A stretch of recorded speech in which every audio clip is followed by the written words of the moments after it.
Good evening, friends. Welcome again to this part 2 of the segment on occupation certificate. As I had mentioned to you earlier, occupation certificate is a mandatory document which a builder has to apply and get from the corporation before he gives possession to the people who buy flats in his particular building.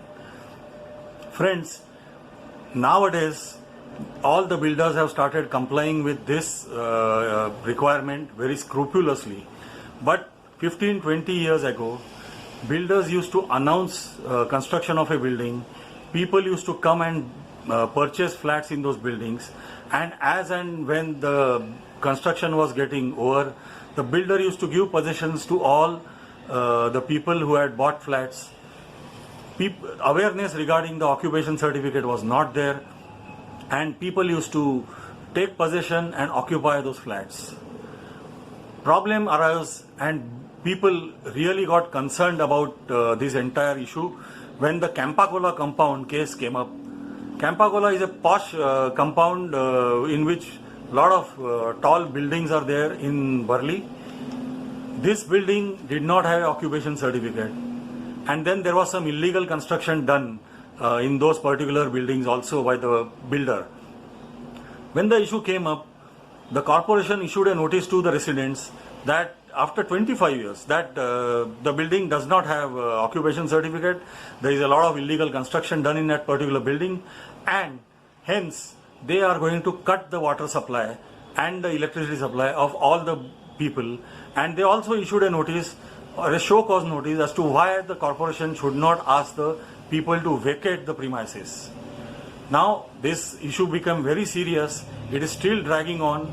It has not yet closed in anybody's favor or against anybody.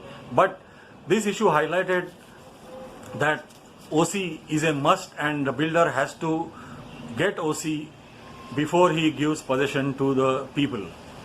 The penalty for not having OC, which many people, societies now are facing, the old societies, 15 years old, 20 years old, the penalty for them was rupees 500 per day per flat for the number of days when the CC, the completion certificate, was given and the application for OC was done. Now imagine a society which is 15 years old, the penalty is terrible, and people are just not in a position to pay the penalty.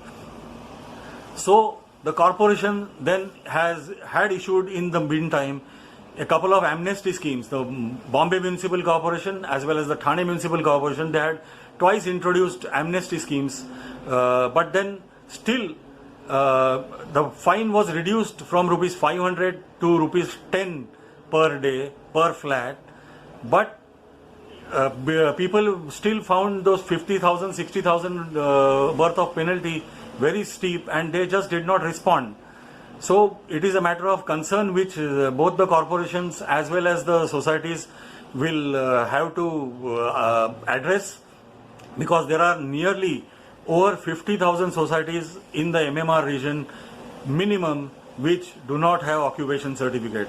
And these societies, if they want to go in for redevelopment tomorrow, they are definitely going to face problems. There was a time when OC was a must if people applied for, or the societies applied for conveyance of the societies. But now that provision has been diluted, and societies, even if they do not have an OC, they can submit the Index 2 of their agreement as one of the prime documents to the corporation and the registrar's office, and apply for deemed conveyance, which is now very much in vogue. So friends, whenever you go out and want to buy any flat, you keep all these things in mind. Otherwise, if you buy a flat in a property which does not have OC, and by chance, even if you get to move in tomorrow, you can face serious problems. So better be aware. So much for now. See you later. Thank you.